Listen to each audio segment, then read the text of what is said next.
नमस्कार प्यारे बच्चों, आप सभी का स्वागत है आपके अपने परिवार टीसीएस पाठशाला पर। और जैसा कि लास्ट लेक्चर में हम लोगों ने थियरी तो कंप्लीट कर ली थी और आज उसी से रिलेटेड जो है क्वेश्चंस कंप्लीट करने हैं। देखिए यहाँ पे लिखा भी है प्रैक्टिस क्वेश्चंस हम लोग कंप्लीट करेंगे। ठीक है, सॉल्व मी लेक्चर नंबर 14। तो आज हम बात करने जा रहे हैं किसके बारे में? उन क्वेश्चंस के बारे में जो हम लोगों ने कॉन्सेप्ट पढ़ रखे हैं इसके पहले की वीडियो में। उन्हीं से संबंधित क्वेश्चंस हैं, आज बात करेंगे। और बिना देर किए क्लास को स्टार्ट करते हैं। चलिए, पहला क्वेश्चन आपके लिए है, हिंदी और इंग्लिश दोनों में दिया गया है, तो आप इसे आराम से जो है पढ़ सकते हैं, फिर खुद सोच सकते हैं क्या उसका आंसर होगा, फिर उसके बाद सॉल्यूशन देख सकते हैं। पहला क्वेश्चन क्या दिया है कि जो वेस्टर्न हिमालयाज़ है वो कवर करते हैं distance about 880 kilometre from the Indus river to the Kali river. मतलब स्टेटमेंट को पढ़ना है और आपको बताना है कौन से करेक्ट है ना। आपके 3 स्टेटमेंट्स हैं और करेक्ट बताना है। तो जब बच्चे आप हिमालय का डिवीज़न करते हैं और जब रिवर के बेस पे करते हैं तो आपको एक इंडस रिवर याद होती है, एक सतलज याद होती है, एक आपको काली याद होती है, एक तीस्ता और एक ब्रह्मपुत्र ना। ये कुछ ऐसी रिवर हैं।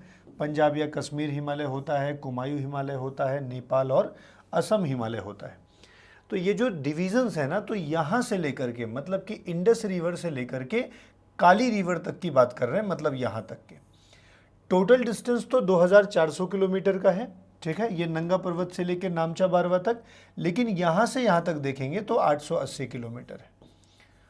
ठीक है, तो पहला स्टेटमेंट जो है वो करेक्ट है। दूसरा कह रहा है statement the Punjab Himalayas are located between the Indus and Sutlej river. ठीक है, जो पंजाब हिमालय है वो इंडस और सतलज रिवर के बारे में जो है वो अवस्थित है। तीसरा स्टेटमेंट कह रहा है कि the Himachal Himalaya lie between the Ravi and Ghaggar river. तो हिमाचल जो है हिमालय रावी और घाघरा रिवर के नदियों के बीच में पड़ता है। तो जैसे ही हम पंजाब या हिमाचल हिमालय, पंजाब या कश्मीर हिमालय बोलते हैं, कुमायूं या हिमाचल हिमालय बोलते हैं, तो वहाँ पे घग्गर रिवर की चर्चा नहीं होती है। तो इसका मतलब स्टेटमेंट नंबर अगर 3 करेक्ट गलत कर दिया जाए और पहला सही कर दिया जाए, तो 3 को गलत करोगे और पहला सही करोगे तो आपका कौन सा आंसर हो जाएगा? 1 and 2 ओनली। ठीक है, तो इसका आंसर हो जाएगा 1 and 2 only, not 3 1 third one. ठीक है, तो मुझे लगता है ये बात आसानी से आपको समझ में आई होगी। पिछली क्लासेस में ना हम लोगों ने इसको डिटेल में पढ़ा भी था, आप अगर ना देखे हो तो जाके देख सकते हैं। दूसरा क्वेश्चन है कि स्टेटमेंट को कंसीडर करिए, the valleys in the greater Himalayan range, जो महान हिमालय की जो वैलीज हैं, आर मोस्टली इनहेबिटेड बाई क्या कहते हैं, भूतियास। ये भूटिया एक जनजाति है। आप लेक्चर जब पढ़ रहे थे तो वहाँ पे बताया था मैंने कि ये एक जनजाति है जो कि उत्तराखंड वाले रीजन में रहती है।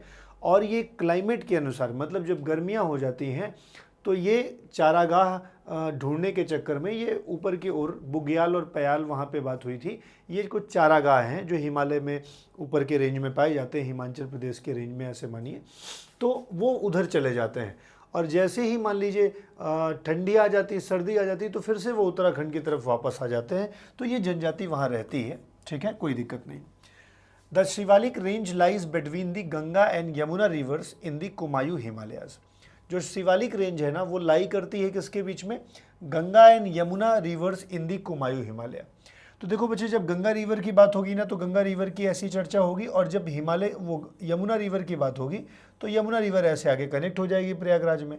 तो इसी के बीच में कुमायूं जो है वो, अगर आप फिजिकली जब देखेंगे, फिजियोग्राफी में देखेंगे, तो ये बिल्कुल सही स्टेटमेंट है कि शिवालिक रेंज जो है वो कुमायूं क्या कहते हैं, वो किस किस रिवर के बीच में पड़ता है? गंगा एंड यमुना रिवर के बीच में जो है कुमायूं हिमालयाज के अंतर्गत आता है। तो ये स्टेटमेंट करेक्ट है, पहला भी सही है और दूसरा भी सही है, मतलब स्टेटमेंट नंबर 2 इज करेक्ट। ठीक है, चलो थर्ड क्वेश्चन देख लेते हैं। निम्नलिखित कथनों पर विचार करो ना, स्टेटमेंट पर विचार करना है। पहला स्टेटमेंट दे रहा है कि Himachal Himalayas are drained by rivers from both the Indus and Ganga river. तो हिमाचल हिमालय की बात कर रहे हैं और कह रहे हैं कि सिंधु और गंगा रिवर दोनों के द्वारा ड्रेन किया जाता है। तो बिल्कुल दोनों रिवर सिस्टम जो है हिमालय को, मैक्सिमम वेस्टर्न हिमालय को देखो तो ड्रेन करते हैं। ठीक है, ये स्टेटमेंट सही है। ब्रिटिश इस्टेब्लिश्ड कुछ इंपॉर्टेंट हिल्स जैसे मसूरी है, शिमला है ना, हिमाचल प्रदेश में है, तो बिल्कुल ये भी स्टेटमेंट सही है। पूछ क्या रहे हैं कि अबव स्टेटमेंट कौन सा करेक्ट है, तो पहला भी स्टेटमेंट करेक्ट है, दूसरा भी स्टेटमेंट करेक्ट है, तो आंसर हो जाएगा कौन सा, बोथ 1 and 2 आर करेक्ट। ठीक है, आप कभी जब घूमने जाएं तो आपको ये एरियाज जो हैं आपको कहाँ पर मिलेंगे, आपको हिल स्टेशन के रूप में मिलेंगे हिमाचल प्रदेश में। ठीक है, और हिमाचल जो हिमालय है वो सिंधु और गंगा नदी दोनों द्वारा प्रणाली द्वारा ड्रेन किया जाता है, मतलब नदियाँ उसी के आसपास से निकलती है, तो उसमें बहुत सारी सहायक नदियाँ होंगी जो उस नदी में उसी रीजन से आती होंगी ना, तो बिल्कुल एक तरह से कैचमेंट एरिया में आता है रिवर के ये क्या कहते हैं जो हिमाचल हिमालय है। चलो अगला सेंटेंस, अगला वो क्वेश्चन है आपके लिए कि लेसर हिमालय, वही कथनों पर विचार करना है, बार बार मैं नहीं पढ़ रहा कि स्टेटमेंट को पढ़िए, तो 2 स्टेटमेंट है, करेक्ट पूछा हुआ है। जो लघु हिमालय है वो कहा जाता है कि lesser Himalayas in this region are narrow and closely situated to the greater Himalayas. अब देखो मतलब ये थोड़ा सा लाइन ना गड़बड़ है, आपको थोड़ा सा ध्यान देना पड़ेगा। बात हो रही है द लेसर हिमालय, मतलब जो लघु हिमालय है इस रीजन में क्या है, संकीर्ण है, मतलब कि थोड़ा सा संकीर्ण हो गया है, मतलब छोटा हो गया है, और महान हिमालय के करीब है। शिवालिक पर्वतमाला की पूर्व की ओर, प्लीज़ इसको देखिए, Shivalik range becomes almost, Hindi को थोड़ा सा मतलब समझना पड़ेगा, यहाँ पे दिया है शिवालिक पर्वतमाला पूर्व की ओर लगभग अस्तित्व विहीन हो जाती है। हाँ ठीक तो है स्टेटमेंट। तो जैसे इन्होंने 2 बात कही यहाँ पर ना, लेसर हिमालय के बारे में जो है तो एक बात कही है कि एक रीजन में आकर के ये जो है वो महान हिमालय में मिल जाते हैं। मतलब अगर देखा जाए तो ऐसे जो रेंजेस हैं कुछ इस तरह से फैली हुई हैं, और जब शिवालिक की बात की जाए तो यहाँ से आकर के ऐसे लगभग मिल जाते हैं, फिर गंडक से यहाँ तक तो आगे दिखते भी नहीं हैं। ठीक है, तो एकदम इसी से जुड़े हुए हैं। तो स्टेटमेंट नंबर 2 कह रहा है कि शिवालिक पर्वतमाला पूर्व की ओर लगभग अस्तित्व विहीन हो जाती है। तो आपने पढ़ा था गंडक से लेकर के तीस्ता नदी तक ना लगभग 800 किलोमीटर का एक बड़ा सा गैप बन जाता है। ठीक है, और वो नदियों द्वारा ड्रेन कर दिया गया है, तो बीच में गैप हो जाता है। तो इसका मतलब क्या कहते हैं, लगभग नहीं दिखती हैं ऐसा मान लीजिए, फिर आगे जा कर के थोड़ी सी मतलब एकदम हिमालय के जस्ट नीचे वाले पार्ट में दिखती हैं। Lesser Himalayas in this region are narrow and closely situated, और जिस रीजन की बात हो रही है कि जहाँ पर नॉन मतलब लगभग नहीं दिखती हैं शिवालिक पर्वतमाला, इस क्षेत्र में जो है लेसर हिमालय एकदम संकीर्ण है। तो आप देखेंगे ना पीछे की तरफ ज़्यादा चौड़ा है, इधर आते आते तो संकीर्ण होता चला ही गया है। तो पहला भी स्टेटमेंट जस्टिफाई कर रहा है, दूसरा भी स्टेटमेंट जस्टिफाई कर रहा है, तो इसका जो आंसर हो जाएगा बोथ 1 and 2 आर करेक्ट। अगला क्वेश्चन है, निम्नलिखित में से कौन सी नदियां हिमालय से होकर के बहती हैं। तो 3 नदियों के नाम हैं। ठीक है, और जैसे ही मैं बोल रहा हूँ हिमालय की बात करोगे तो घाघरा रिवर का कोनो संबंध तो जो है वो हिमालय से है नहीं, या हिमालयन रिवर से भी नहीं है। तो हम लोग बात कर रहे हैं किसकी, मतलब घाघर को काट दें तो थर्ड को काट देंगे, हमारे पास पहला करेक्ट है, दूसरा करेक्ट है, तो 1 and 2 जो है वो करेक्ट हो जाएगा। रावी और सतलज आपको मिल जाएगा। घाघरा रिवर जो है वो हिमालय से उसका रिलेशन नहीं है। ठीक है, चलिए अगला क्वेश्चन है, 3 नदियों के नाम दिए गए हैं और कौन सा बोल रहा है कि रिवर ड्रेन दी कश्मीर हिमालय। कौन सी ऐसी रिवर है जो कश्मीर हिमालय, कश्मीर या पंजाब या कश्मीर हिमालय, ठीक है वेस्टर्न हिमालय की बात कर रहा है, तो वहाँ से बहती हैं ऐसा पूछ रहे हैं। अब देखिए यहाँ पे आपने केवल यमुना को हटा देना है। ठीक है, तो झेलम और चेनाब दोनों जो है वो कश्मीर हिमालय से बह रही होगी, मतलब कि 1 और 2 करेक्ट हो जाएंगे, यमुना रिवर को आप इनकरेक्ट कर सकते हैं। अगला क्वेश्चन है, निम्नलिखित में से कौन सा क्षेत्र ठंडे रेगिस्तान का हिस्सा है ना। कोल्ड डेजर्ट की बात की जा रही, कोल्ड डेजर्ट की जब बात होती है ना तो भारत के जस्ट ऊपर अगर तिब्बतन रीजन को देखा जाए तो वहाँ पे कोल्ड डेजर्ट है, और तिब्बतन रीजन में भी एक जगह है अक्साई चीन जिसको चाइना ने कब्जा कर रखा है। ठीक है, वो क्लेम करता है कि हमारा है, जबकि हम क्लेम करते हैं कि हमारा है। ठीक है, तो वो अक्साई चीन का जो रीजन है वो कोल्ड डेजर्ट का पार्ट माना जाता है। ठीक है, तो ये करेक्ट हो जाएगा। वैसे भी आप देख सकते हैं देहरादून कोई कोल्ड डेजर्ट है नहीं, कांगड़ा वैली कोई कोल्ड डेजर्ट है नहीं ना, जास्कर घाटी कोई कोल्ड डेजर्ट है नहीं, तो अक्साई चीन वाला जो रीजन है वो कोल्ड डेजर्ट में आता है। अगला क्वेश्चन है, पंजाब हिमालय को अन्य नामों से भी जाना जाता है। तो जैसे मैंने कहा ना पंजाब और कश्मीर हिमालय, ठीक है, पंजाब और कश्मीर हिमालय। तो अब पंजाब या कश्मीर हिमालय, अच्छा कश्मीर या पंजाब हिमालय, ये जो हिमाचल हिमालय है ना वो भी पंजाब कश्मीर हिमालय में ही आ जाता है। जब उसको बहुत रीजनली डिवाइड करते हैं तो कश्मीर हिमालय अलग होता है, पंजाब अलग होता है, हिमाचल अलग होता है।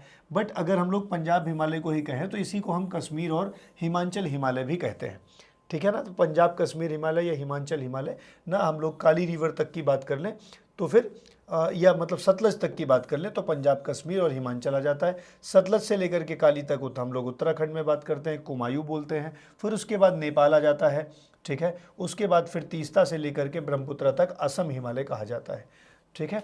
चलिए अगला क्वेश्चन है, कश्मीर क्षेत्र में महान हिमालय और पीर पंजाल हिमालय के बीच में कौन सी श्रृंखला है। मतलब पूछ रहा है कौन सी ऐसी रेंज है जो ग्रेट हिमालय और पीर पंजाल के बीच में है कश्मीर में। तो ये महान हिमालय हो गया, पीर पंजाल, धौलाधार, ठीक है। और महाभारता रेंज करके जो है मिडिल हिमालय थोड़ा सा डिसइंटीग्रेटेड तरीके से बटा हुआ है। तो पूछ रहे हैं इन दोनों के बीच में क्या है, कौन सी रेंज है। तो अगर हम लोग देखें तो शिवालिक तो कट ही जाएगा, काराकोरम तो जस्ट ऊपर ट्रांस हिमालय में है, ये कट ही जाएगा, ठीक है। एक आपके पास जो बचता है कश्मीर क्षेत्र में महान हिमालय और पीर पंजाल के बीच कौन सी श्रृंखला अवस्थित है। महान हिमालय और पीर पंजाल के बीच में कौन सी श्रृंखला है। लद्दाख, लद्दाख भी ऊपर, जास्कर भी ऊपर ही होगी, काराकोरम भी ऊपर ही होगी। तो मुझे तो लगता है भैया इसमें गलत ही क्वेश्चन हो गया क्या। कश्मीर क्षेत्र में महान हिमालय, ठीक है, और पीर पंजाल के बीच में कौन सी श्रृंखला है। तो काराकोरम तो महान हिमालय के ऊपर है, लद्दाख भी।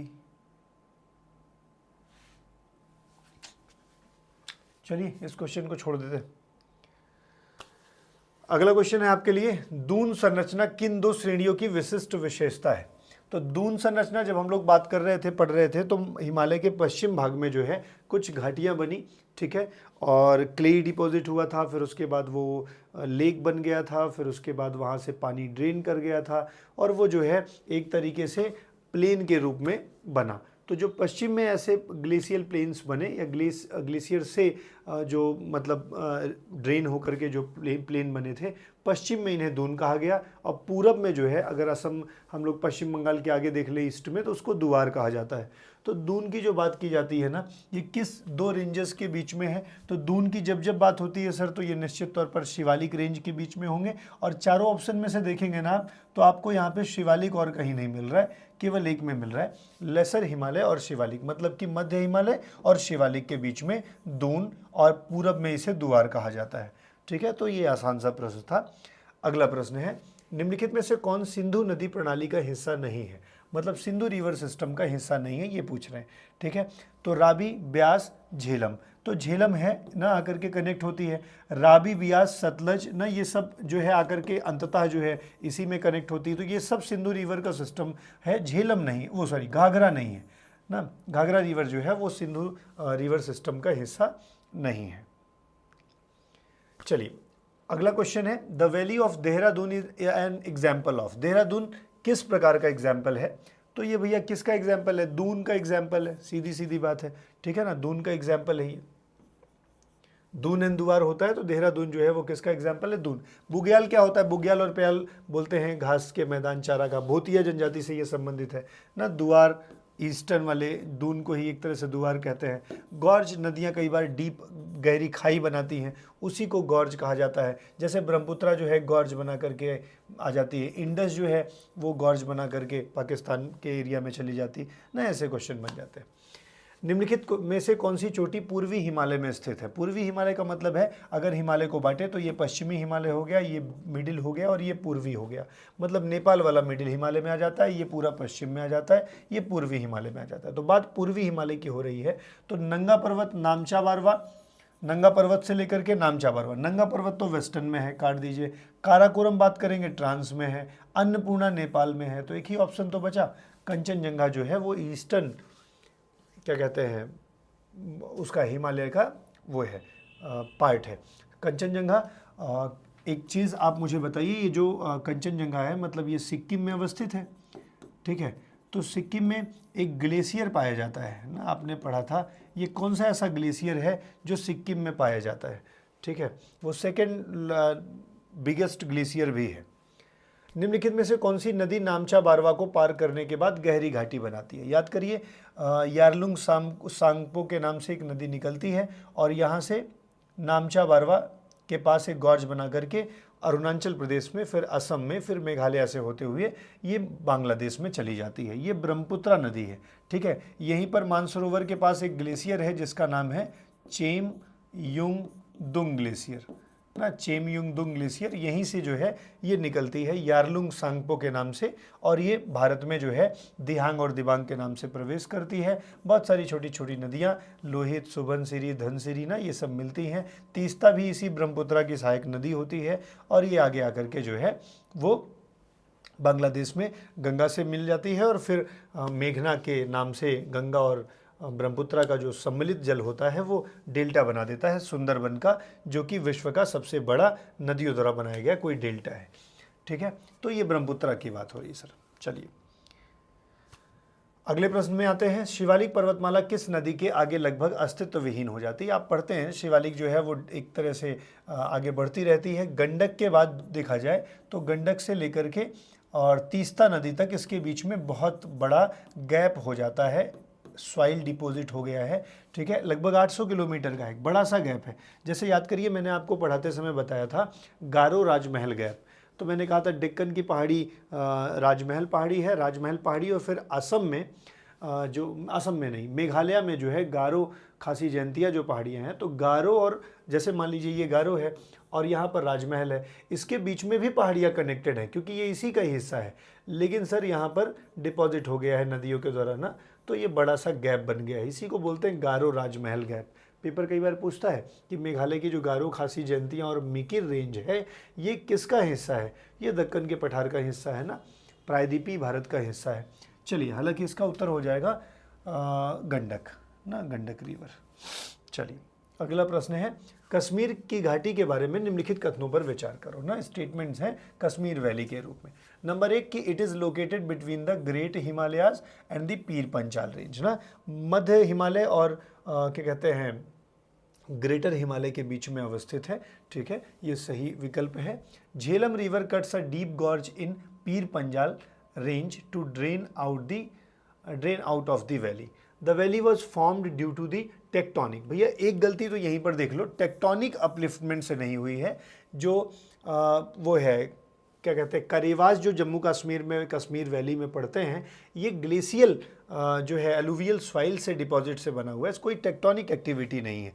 तीसरे ऑप्शन को तो गलत कर दो, और अगर तीसरे ऑप्शन को गलत कर देते हो तो पहला ऑप्शन जो है वो आपको सही मिल जाता है। Number 1 and number 2 is correct. कई बार क्या होता है ना परीक्षा में, अगर एक ऑप्शन ना समझ में आ रहा हो तो आप अगले ऑप्शन की तरफ जाए और एक ऑप्शन को पकड़ करके जो है आप पूरे के पूरे क्वेश्चन को कर सकते हैं। तो अगर हमें तीसरा ऑप्शन समझ में आ गया कि ये टेक्टोनिक अपलिफ्टमेंट की वजह से नहीं है, मतलब ये प्लेटें नहीं टकराई हैं जिससे कि इसका निर्माण हुआ है ना, ये तो जो है वो क्या कहते हैं ग्लेशियल से जो मिट्टी विट्टी आई है या बहुत सारे वनस्पति आए वहाँ दब गए, ठीक है, और उसके बाद वहाँ लेक बनी, लेक ड्रेन कर गई, वहाँ प्लेन बन गया जिसे करेवास कहते हैं। और ये करेवास फेमस किसके लिए हैं? सैफरन की खेती के लिए, सौंफ की खेती होती है, फ्रूट्स की भी खेती होती है, एप्पल्स की भी खेती होती है, ध्यान रखिएगा। तो इस तरह से ये वाला क्वेश्चन आपको समझ में आ गया होगा। अगला क्वेश्चन है कांगड़ा वैली के बारे में बताना है। आपको याद होगा कुल्लू मनाली, कुल्लू कांगड़ा वैली ऐसे आपने सुना होगा। कह रहे हैं it is situated between the lesser Himalaya and the Shivalik Himalaya. ये लेसर मतलब मध्य और शिवालिक हिमालय के बीच में पड़ते हैं, ये पहला स्टेटमेंट है।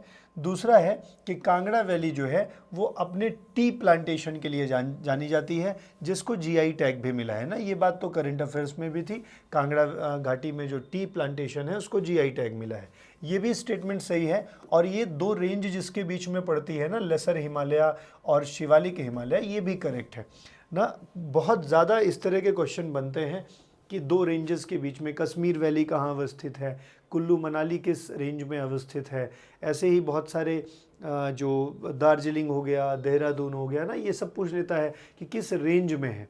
कई बार आपसे जैसे धौलाधार श्रेणी, महाभारता श्रेणी ना कहाँ पे अवस्थित है, किस राज्य में है, या नेपाल में कौन सी है, ऐसे भी क्वेश्चन बनते हैं। तो थोड़ा सा अगर ध्यान रखेंगे, बार बार रिवाइज कर रहे होंगे या कॉपी में नोट्स बना लेंगे कि जैसे आपने कश्मीर वैली को बना लिया कि कश्मीर वैली जो है वो पीर पंजाल और ग्रेटर हिमालय के बीच में अवस्थित है। अगर ये बात आपने वहाँ पे लिख ली अपनी नोट्स में तो बार बार उससे रिवीजन करेंगे तो वो बात रह जाएगी मन में। एग्जाम में भी ऐसे ही क्वेश्चन आएंगे, ठीक है। लिमिटेड सोर्स हैं कि भाई जब 3-4 पहाड़ियाँ हैं उसके बीच में कुछ प्रमुख जगह हैं तो वो वही पूछा जाएगा, ठीक है। और कई बार रिपीटेडली पूछा गया है तो इसलिए थोड़ा सा ध्यान रखेंगे। कांगड़ा वैली के बारे में भी ये स्टेटमेंट दोनों करेक्ट हैं, आपका आंसर हो जाएगा सी वाला। चलिए अगला क्वेश्चन आपके लिए है करेवास से संबंधित। अभी हम लोग बात कर ही रहे थे करेवा के बारे में। करेवास मतलब वो डिपॉजिट जो कि जम्मू कश्मीर में होता है। It is famous for saffron cultivation. आइए स्टेटमेंट देखते हैं। करेवास जो है वो एक थिक डिपॉजिट है ग्लेशियल क्ले का ना, लेक्यूस्ट्राइन मटेरियल्स का found in mainly Kashmir valley. बिल्कुल सही बात है, करेवास कश्मीर वैली में भी पाए जाते हैं और ये ग्लेशियल मिट्टी क्या कहते हैं झीली पदार्थों के द्वारा बनी हुई है ना। इसका पूरा बात मैंने आपको लास्ट वाले लेक्चर में पढ़ाया है, आप जाकर के उसे देख सकते हैं। They are crucial for the cultivation of saffron, apples and other fruits. दोनों के दोनों स्टेटमेंट जस्टिफाई कर रहे हैं बात को, और अभी आप खुद भी समझ रहे होंगे कि उत्तर क्या लगाना है, ठीक है। इसका आंसर हो जाएगा सी। अगला क्वेश्चन है आपके लिए कुछ कथनों पर विचार करना है पोखरन वैली के बारे में। बच्चे जब पोखरन वैली की बात आती है तो हमें काठमांडू वैली भी याद आ जाती है, और जब पोखरन और काठमांडू वैली याद आती है तो हमें यह भी याद आता है कि यह एक ऐसी जगह पर अवस्थित है जहाँ पर भूकंप के चांसेस रहते हैं, ठीक है। टेक्टोनिक एक्टिविटीज़ वहाँ पे आपको देखने को मिलती है। तो जब हम बात कर रहे हैं पोखरन वैली की मतलब हम नेपाल की बात कर रहे होंगे। इसका मतलब वैली नेपाल में है, स्टेटमेंट पहले से करेक्ट है। It is highly vulnerable to earthquakes. दोनों के दोनों स्टेटमेंट मैच कर गए हैं उसी से, क्या अर्थक्वेक्स है वहाँ पे, ठीक है। तो ये भी जो है स्टेटमेंट करेक्ट है। पहला भी सही है, दूसरा भी सही है। मतलब आप कौन सा लगाना है, आपको ए लगाओगे, बी लगाओगे, सी लगाओगे या डी लगाओगे ना, इतना तो समझ ही गए होगे, ठीक है। सी वाला करेक्ट है। अगला क्वेश्चन है सर स्नो लाइन से ना, बढ़िया कॉन्सेप्ट है, कई बार पूछा गया है। कई बार स्नो लाइन से क्वेश्चन बनाता है, कई बार रेन पैटर्न से बनाता है ना, प्रेसिपिटेशन से बनाता है। तो आप सभी लोग जानते हैं कि भारत में जो बारिश होती है वो किस मानसून से होती है, ये दक्षिण पश्चिम मानसून से होती है, ठीक है। दक्षिण पश्चिम से मानसून से सबसे पहली बार ये मालाबार के तट पर रेन होती है। जबकि आप देखते हैं मालाबार के तट के जस्ट बगल में, मतलब कि केरला वाले उस रीजन के जस्ट बगल में आपको तमिलनाडु मिलता है। लेकिन क्योंकि तमिलनाडु रेन शेडो एरिया में पड़ जाता है, इसलिए तमिलनाडु को बारिश इन ऑनसेट मानसून से नहीं मिलती, मतलब आते हुए मानसून से नहीं मिलती, ठीक है। लेकिन उसको लौटते हुए मानसून से तमिलनाडु को बारिश मिल जाती है। इसीलिए तमिलनाडु का रीजन जो है वो डेजर्ट में कन्वर्ट नहीं हुआ। कई बार अक्सर ऐसा होता है कि अगर मान लीजिए इधर बादल आए, टकराए और इधर ही बरस गए, इधर पानी ना ही मिले, तो आने वाले समय में यहाँ पर क्या हो जाता है, डेजर्ट का फॉर्मेशन हो जाता है। तमिलनाडु में डेजर्ट क्यों नहीं बनता, यही कारण है कि तमिलनाडु को लौटता हुआ मानसून जो है बे ऑफ बंगाल से नमी उठा करके और वहाँ पे बारिश करते हुए जाता है। तो दक्षिण पश्चिम मानसून से जब हमारे पास बारिश आती है तो ये कुछ इस तरह से आती है। इधर खूब बारिश होती है और कुछ स्ट्रीम ऐसे बे ऑफ बंगाल होकर के चली जाती हैं। मासिनराम और चेरापूंजी में खूब सारी वर्षा करती है नॉर्थ ईस्ट में ना। तो कई बार ये प्रश्न भी बनता है कि भाई मासिनराम और चेरापूंजी में सर्वाधिक बारिश होती है। अब ध्यान दो भाई, यहाँ नमी उनमें थी ही, बे ऑफ बंगाल में और नमी मिल गई, यहाँ खूब बारिश हुई, लेकिन जैसे जैसे ये हवाएं पश्चिम की ओर जाएंगी बारिश में कमी होती चली जाएगी। अगर हिमालयन क्षेत्र में ये पूछा जाए कि अगर हम उड़ीसा से जो है यूपी की तरफ जाएं तो बारिश में वृद्धि होगी, कमी होगी, तो निश्चित तौर पर सबसे ज़्यादा बारिश ईस्टर्न रीजन में, और फिर जैसे जैसे बादल उधर जाएंगे ड्रेन होते जाएंगे और उनमें जो है कम जो है बारिश रहेगी, ठीक है। अब जब स्नो लाइन की बात हो रही है तो स्नो लाइन के कॉन्सेप्ट को भी मैंने समझाया था कि हिमालय हमारा कुछ ऐसा है, इधर ज़्यादा एल्टीट्यूड पे है, इधर कम एल्टीट्यूड पे है, तो इधर भैया तापमान ज़्यादा है तो यहाँ की स्नो लाइन थोड़ी सी ऊपर पाई जाती है, और यहाँ देखा जाए तो यहाँ पे स्नो लाइन आपको नज़दीक से ही मिल जाएगी। तो अब चलिए प्रश्न को करते हैं। Snow line is located at the higher altitude in the eastern Himalayas. देखो स्नो लाइन जो है हायर आल्टीट्यूड पर है ईस्टर्न हिमालयाज़ में, पहला स्टेटमेंट बिल्कुल करेक्ट है। दूसरा स्टेटमेंट दे रहा है जो प्रेसिपिटेशन लेवल है ना at the main factor determining the variation. अब ये भी स्टेटमेंट सही हो सकता है क्योंकि इधर प्रेसिपिटेशन ज़्यादा होती है, इधर बारिश ज़्यादा होती है, ठीक है। तो बारिश ज़्यादा होने के कारण जो है टेम्परेचर नॉर्मल हो जाता है, राइट, जबकि उधर कम बारिश होती है, वहाँ पे ठंडी ही ज़्यादा रहती है। तो प्रेसिपिटेशन इस चीज़ को डिटरमाइन करने का अच्छा फैक्टर है, ठीक है। तो दूसरा स्टेटमेंट भी जस्टिफिकेशन दे रहा है, पहला भी करेक्ट है, दूसरा भी करेक्ट है, इसका मतलब आपका उत्तर हो जाना चाहिए कौन सा वाला, ए और बी दोनों ना। ये समझ में आया कि नहीं ये बात आपको, मतलब स्नो लाइन वाला, ठीक है, हिम रेखा जिसे बोलते हैं। डन। चलिए पुराने मतलब पिछले क्लास को देख लेंगे तो आपको और समझ में आ जाएगा। आप देखिए यहाँ पे अगला प्रश्न है, निम्नलिखित में से कौन सी नदी कश्मीर घाटी से होकर के बहती। दो नदी के नाम है झेलम और बियास ना। जब बियास की बात करेंगे तो हम कश्मीर वैली बिल्कुल नहीं जाएंगे ना। तो भाई राबी, राबी में जुड़ गई बियास, बियास कुंड से निकलती है और बियास से ही एक नदी नहर बनी, कहाँ, कौन सी, क्या कहते हैं, इसको बोलते हैं इंदिरा गांधी कैनाल ना, राजस्थान में जो हरा भरा मामला कर रही है आजकल। और यहीं पर जो जुड़ाव पे बना हुआ है बराज बांध, उसको हरिके बांध कहते हैं ना, पंजाब के आसपास वाले एरिया में बना हुआ है। तो हरिके बांध से एक नहर इंदिरा गांधी नहर बनी हुई है, राबी और बियास के संगम से बनती है। बियास रिवर को काट दो, झेलम रिवर बची। ए जो है करेक्ट उत्तर हो जाएगा, केवल एक। ठीक है, क्योंकि बात कहाँ की हो रही, कश्मीर घाटी की हो रही ना। चलो अगला प्रश्न है, निम्नलिखित क्षेत्रों पर विचार करिए। देहरादून घाटी है और कांगड़ा घाटी है, ठीक है। कौन सी घाटी उत्तराखंड में स्थित है। तो जब कुल्लू मनाली और कांगड़ा की बात करेंगे तो हम हिमाचल प्रदेश चले जाएंगे, ये हिमाचल प्रदेश में है। दूसरा वाला गलत हो गया, दूसरा वाला गलत हो गया। अब बचा देहरादून, देहरादून तो उत्तराखंड में है ही, ठीक है, शिवालिक पहाड़ रेंजेस के आसपास आपको मिलेगा, तो देहरादून जो है वो करेक्ट हो जाएगा, राइट। चलो अगला प्रश्न है, कथनों पर विचार करना है। दो क्षेत्र हैं, एक कश्मीर के करेवाज हैं और एक कांगड़ा वैली है। पूछा क्या है, सैफरन के कल्टीवेशन के लिए। इसको तो मैं ना भी बताऊं ना तो आपका उत्तर मिल गया होगा। सैफरन की बात आए तो करेवाज की बात की जाती है और कश्मीर के करेवाज जो हैं वो सैफरन के लिए फेमस है, ठीक है। कांगड़ा वैली तो टूरिज्म के लिए है ना, वहाँ पे कुल्लू मनाली सब लोग घूमने जाते हैं। हाँ, कांगड़ा वैली में चाय, चाय का जीआई टैग आपको मिला है ना, आप देख सकते हैं। जबरवान रेंज के बारे में बात हो रही। जबरवान रेंज के बारे में अगर बात करेंगे तो कौन सी विशेषता है। नंबर 1 दाजीगम नेशनल पार्क है, नंबर 2 डल झील है। नहीं, डल झील नहीं होना चाहिए, डल झील नहीं होगा, बल्कि ये जो जबरवान वो रेंज है ना, यहाँ पर एक झील पाई जाती है, नागिन लेक, नागिन लेक ना, डल झील नहीं। नागिन लेक एक तरीके से सब लेक है किसकी, डल झील की। डल झील के ही जैसी एक लेक मिलती है, तो नागिन लेक होता तो ऑप्शन सही होता। डल लेक तो बिल्कुल भी ऑप्शन सही नहीं होगा। तो अब ऑप्शन एक करेक्ट होगा, दूसरा इनकरेक्ट होगा, तो आंसर कौन सा हो जाएगा, केवल एक, ठीक है।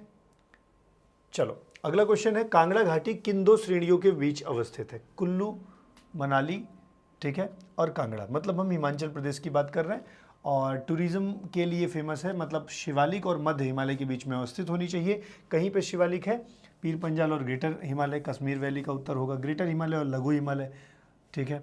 वही बात हो गई, पीर पंजाल लघु हिमालय और ग्रेटर हिमालय जो है ग्रेटर हिमालय, दोनों गलत हो गए। धौलाधार रेंज और शिवालिक, ये करेक्ट हो जाएगा। धौलाधार रेंज किसकी है, धौलाधार रेंज मतलब मध्य हिमालय का हिस्सा। पीर पंजाल, धौलाधार, महाभारता आपको याद होगा। और फिर यहाँ पर शिवालिक के बीच में पड़ती है कौन सी, कांगड़ा वैली। नहीं आता कॉपी में लिख लो, ठीक है, अरे भैया लिख लो, नहीं आता तो लिखो, ठीक है, ऐसे केवल देखने से बात नहीं बनेगा। चलो अगला क्वेश्चन है आपके लिए, करेवाज ऑफ कश्मीर ना, बहुत ज़्यादा बार करेवा आ गया, इसका मतलब पेपर में भी आएगा। Karewas of Kashmir are characterized by which of the following deposit ना। करेवाज में कौन से डिपॉजिट होते हैं, तो भैया एक अभी बताया, ज्वालामुखी रात तो कोई होती नहीं है, बेसाल्टिक लावा की कोई बात नहीं है ना। वैसे लावा के बारे में एक शब्द आया है बेसाल्टिक, जो हमारा डेक्कन का प्लेट्यू है ना, जो हमारा प्रायद्वीपीय भारत है, ये वाला हिस्सा, ये ना यहाँ पे जो काली मिट्टी पाई जाती है, जो लगभग 8 राज्यों में फैली हुई ना। डेक्कन में वो जो डेक्कन का वो है ना, लगभग 8 स्टेट्स में है। तो डेक्कन का पठार में जब आप देखते हैं तो वहाँ पे काली मिट्टी खूब पाई जाती है ना, महाराष्ट्र वाले रीजन में। काली मिट्टी वही मिट्टी है जो किसके लिए फेमस है, खूब वहाँ पे कपास होता है, ठीक है। और इसे ही बोलते हैं सेल्फ प्लोड सॉइल, मतलब कि स्वतः जुताई वाली मिट्टी ना। ये इसमें जब सूख जाती है मिट्टी तो दरारें खुद हो जाती हैं, और जैसे ही पानी इसमें लगा देंगे तो वो दरारें आपस में मिट जाती हैं फिर से। तो यहाँ पे जुताई संभव नहीं होती, सेल्फ प्लोड सॉइल बोलते हैं, ठीक है। एक टाइटेनी फेरस या कुछ ऐसा बोलते हैं, जिस तत्व की वजह से ये कैसी आयरन का उपस्थिति होता है, ठीक है, वो कोई एक फेरस करके वो है ऑप्शन, जिसकी वजह से इसका रंग काला होता है। आप नेट पे सर्च करिए और कमेंट में बताइए किस तत्व की वजह से काली मिट्टी का रंग काला होता है ना, मुझे बताइए इस कुछ कौन सा वो तत्व है। तो वहाँ पे बेसाल्टिक लावा ही है, बेसाल्टिक वो है, ठीक है। जब ज्वालामुखी निकलता है ना, उससे दो प्रकार के लावा बनते हैं, एक एसिडिक और दूसरा बेसाल्टिक। आप कहेंगे इसका नाम क्यों है सर? एसिडिक जो है वो बहुत कठोर होता है, तो इससे बनी चट्टानें जो है वो जल्दी नहीं टूटती हैं। बेसाल्ट में कार्बन की मात्रा ज़्यादा होती है और इसमें सिलिका की मात्रा ज़्यादा होती है। सिलिका जिसमें ज़्यादा होगा वो क्या करेगा, कठोर हो जाएगा, और जिसमें कार्बन की मात्रा ज़्यादा होगा ना, वो कम कठोर होगा, तो इसीलिए वो धीरे धीरे टूट करके मिट्टियों में परिवर्तित हो जाता है। तो जो काली मिट्टी बनी है दक्कन के पठार में ना, वो बेसाल्टिक लावा से बनी है। आप मुझे एक और उत्तर बताइए कमेंट में कि जब भारत अपनी यात्रा शुरू करता है मेडागास्कर मतलब अफ्रीका के रीजन से नॉर्थ की ओर, तो ऐसा कौन सा ज्वालामुखी मिला था भारत को जिसने भारत के प्रायद्वीपीय भाग में लावा बिखेर दिया, पूरा का पूरा दक्कन के प्लेटू में जो है एक पूरा काली मिट्टी के लिए बेसाल्टिक लावा बना दिया था? कौन सा वो ज्वालामुखी है ना सही बताना, बताओ तो अच्छी बात है, सर्च करके ज़रूर पढ़ लो, ठीक है। तो इसका उत्तर हो जाएगा ग्लेशियल मिट्टी ना, ग्लेशियल मिट्टी। अगला प्रश्न है, दाचिगम उद्यान जो लुप्त प्राय कश्मीरी हिरण हंगुल का घर है ना, ये तो पहला प्रश्न तो यही बन गया, दाचिगम किस राज्य में है? जम्मू कश्मीर में है। दूसरी बात है हंगुल, हंगुल एक प्रकार का हिरण है ना, उसका घर है, किस रेंज में स्थित है ना? तो दाचिगम अभी थोड़ी देर पहले तो पढ़े थे हम लोग, जबरवान रेंज, जिसमें नागिन लेक भी है ना शायद। डन। अगला क्वेश्चन है, कुल्लू घाटी से होकर के कौन सी नदी बहती है? कुल्लू मनाली मतलब हिमाचल प्रदेश, मतलब हिमाचल प्रदेश का मतलब झेलम काट दें और चिनाब काट दें, ठीक है। वैसे इसका उत्तर जो है ब्यास कुंड से निकली हुई नदी कौन सी है? ब्यास है, ये कुल्लू घाटी से होकर के बहती है। आप मुझे प्रश्न एक है बताइए, ये जो सतलज नदी है ना, ये भारत के अंदर से निकलती है, मतलब भारत के ही भूमि से निकलती है, या यह सिंधु और ब्रह्मपुत्र की तरह बाहर से निकलती है? तो दो प्रश्न आपके लिए हैं, एक ये बताओ ढूंढ करके सतलज नदी का उद्गम कहाँ से है, और जहाँ से है उस ग्लेशियर का नाम क्या है? जैसे मैंने अभी बताया था ना आपको, चेमयुंगदुंग ग्लेशियर से निकलती है कौन सी? ब्रह्मपुत्र नदी। तो उद्गम और उसका ग्लेशियर का नाम। दूसरा ये बताओ ना, ये भारत में किस दर्रे से प्रवेश करती है? भारत में ये किस दर्रे से जो है भारत में एंट्री करती है? ये दोनों प्रश्न आप मुझे ढूंढ करके बताइए सतलज नदी के बारे में, हालांकि इसका उत्तर ब्यास नदी है। पोखरा घाटी किस देश में है ना? पोखरा वैली, पोखरा वैली जैसे ही बात होती है पोखरा और काठमांडू ना, इसका मतलब है नेपाल। एक बात और ध्यान रखना, ये जो काठमांडू वैली है ना, ये नेपाल की सबसे बड़ी वैली है, ध्यान रखना। कई बार पूछ लेता है कि पोखरा सबसे बड़ी है कि काठमांडू, तो काठमांडू है। उत्तराखंड में अगला प्रश्न है, उत्तराखंड में कौन सी घाटी भागीरथी नदी के उद्गम के निकट है ना? भागीरथी के आसपास पूछ रहे हैं कौन सी घाटी है, ठीक है। तो ये तो डायरेक्ट फैक्ट है लेक्चर से, मंदाकिनी घाटी है। कौन सी है? मंदाकिनी घाटी है, ठीक है। तो चलो यहीं पे एक प्रश्न बता दीजिए आप, एक अलकनंदा रिवर है और उसके साथ एक नदी मिल रही है पिंडार, कौन सा प्रयाग बन रहा है आप मुझे बताइए। फिर अलकनंदा रिवर है और उसके साथ बन रही है मंदाकिनी रिवर, बताओ कौन सा प्रयाग है यहाँ पर। एक तीसरा प्रयाग है, अलकनंदा से मिल रही है नंदाकिनी रिवर, कौन सा प्रयाग है बताइए। अलकनंदा के साथ मिल रही है भागीरथी, कौन सा प्रयाग है बताइए। तो चार प्रयाग तो मैंने बता दिए, अब आपको ये भी कमेंट में बताना है ऐसा कौन सा प्रयाग है जो अलकनंदा के साथ कौन सी नदी मिलती है कि पांचवा प्रयाग बनता है, ठीक है। ये भी उत्तर आप ही को देना है, सोच समझ के देना, ठीक है। ये पांचों प्रयाग से खूब प्रश्न बनते हैं कि अलकनंदा और भागीरथी से जुड़ करके संगम से कौन सा प्रयाग बनता है। 5 प्रयाग हैं, बहुत ज़रूरी है। स्ट्राइक वैली का तात्पर्य ऐसी घाटी से है, मतलब जब भी स्ट्राइक वैली की बात करें ना, स्ट्राइक वैली की बात करें तो जैसे ये रेंज है और रेंज के ही अगर समानांतर कोई एक घाटी बन जाए तो इसी को बोलते हैं स्ट्राइक वैली। तो स्ट्राइक वैली जो होती है ना, वो रिज के समानांतर होती है, ठीक है। पूर्वी हिमालय में हिम रेखा सामान्यतः निम्नलिखित में से किस ऊंचाई पर पाई जाती है? एकदम फैक्ट है ना, कुछ समझना नहीं है, आप भी अपने कॉपी में लिख लो चाहो तो, ठीक है। पूर्वी हिमालय में जो औसत हिमरेखा है वो लगभग 3500 मीटर पर पाई जाती है, ठीक है। आप मुझे यहीं पर एक और प्रश्न बताइए कि जो पश्चिमी हिमालय है, नहीं पश्चिमी हिमालय नहीं, आप मुझे ये बताइए कि महान हिमालय का औसत ऊंचाई कितना है, महान हिमालय की एवरेज हाइट कितनी है, ठीक है। कमेंट करके बताइए महान हिमालय की औसत ऊंचाई कितनी मानी जाती है। और अगर इतना ही बता रहे हैं तो एक और बता दीजिए, लघु मतलब मिडिल या तो लघु मतलब मध्य हिमालय की औसत ऊंचाई बता देना ना, दोनों की औसत ऊंचाई बता देना। एक और प्रश्न बताओ यहीं पर, पश्चिम में जो हिमालय है वो लगभग कितना किलोमीटर विस्तृत है और पूरब में इसका विस्तार लगभग कितना किलोमीटर है ना, टोटल में ऐसा बता दो।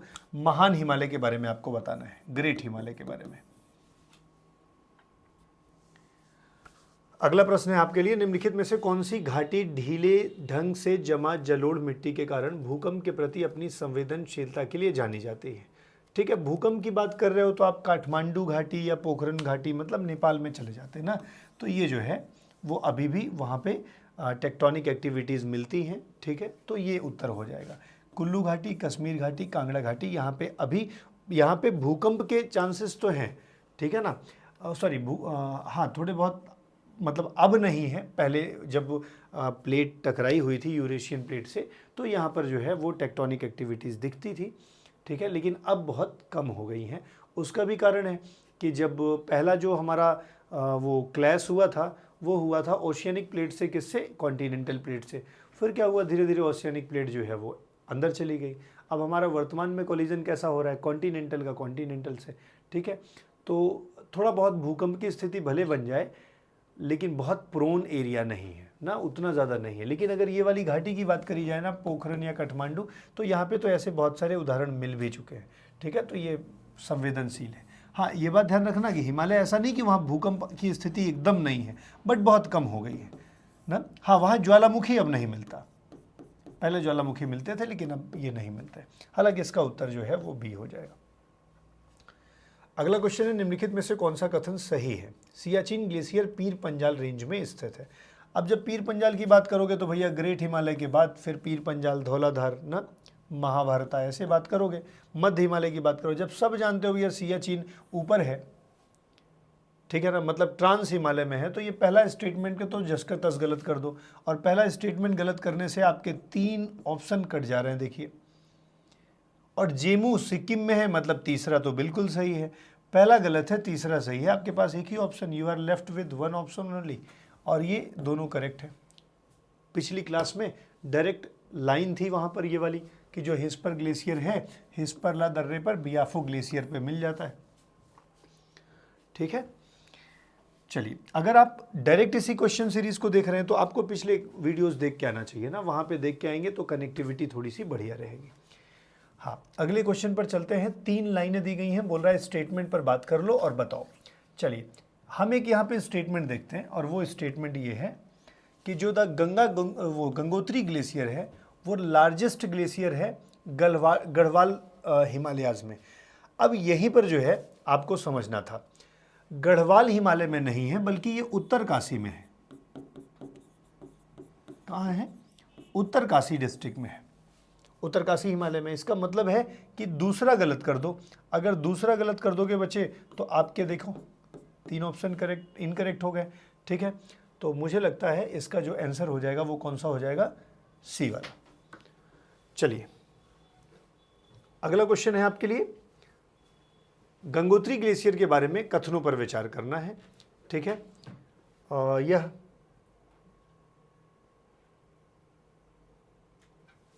गढ़वाल हिमालय में स्थित है। नंबर 2, अलकनंदा नदी का उद्गम स्थल है, दूसरा तो सही है। इसका अंतिम छोर गोमुख के नाम से, मतलब इसका टर्मिनस गोमुख, ये भी तीसरा भी सही है। ये गढ़वाल ना होकर के उत्तरकाशी हो जाएगा। 1 और 2 सही होंगे, रिपीट हो रहा है वही फैक्ट।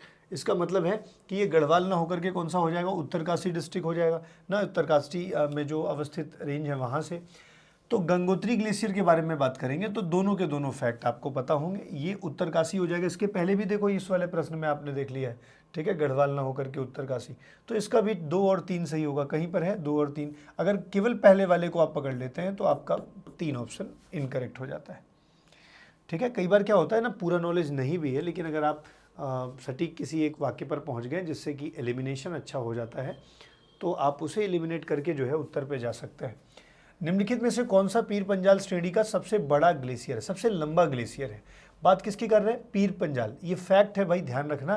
पीर पंजाल श्रेणी का जब भी कभी सबसे बड़ा या सबसे लंबा ग्लेशियर का बात किया जाए तो इसे आप रट लीजिए। मुझे लगता है ये वाला होना चाहिए, सोन पानी ग्लेशियर, ठीक है। और ये सबसे लंबा जो है वो ग्लेशियर माना जाएगा। लेकिन किस रेंज का माना जाएगा? पीर पंजाल श्रेणी का ना।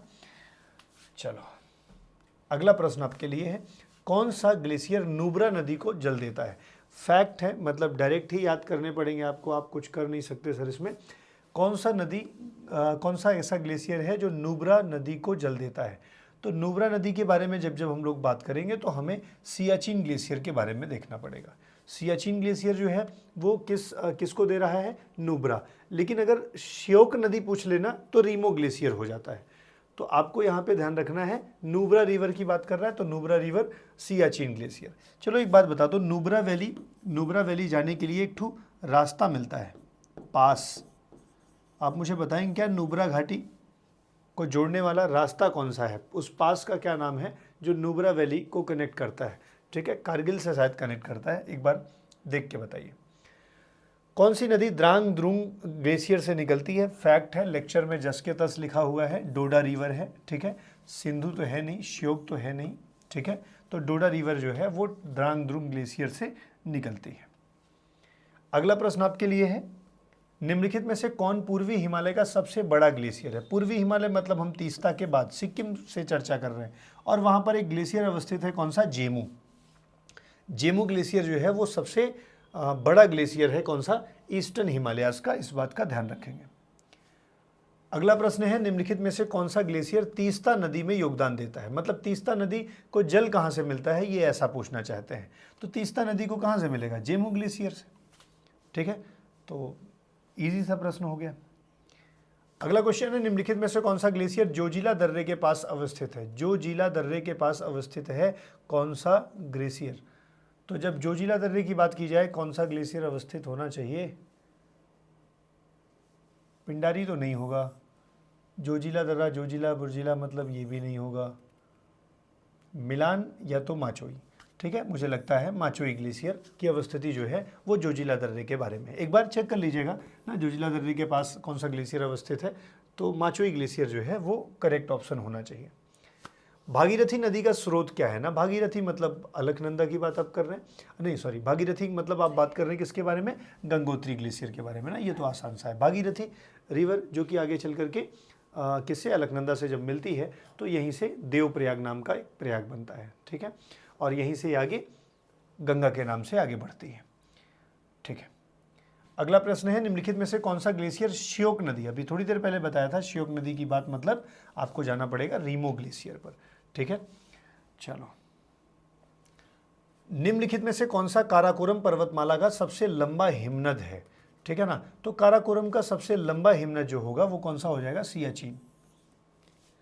सियाचिन ग्लेशियर। वैसे ये सबसे लंबा हिमनद भी है, सबसे लंबा ग्लेशियर भी है, ठीक है।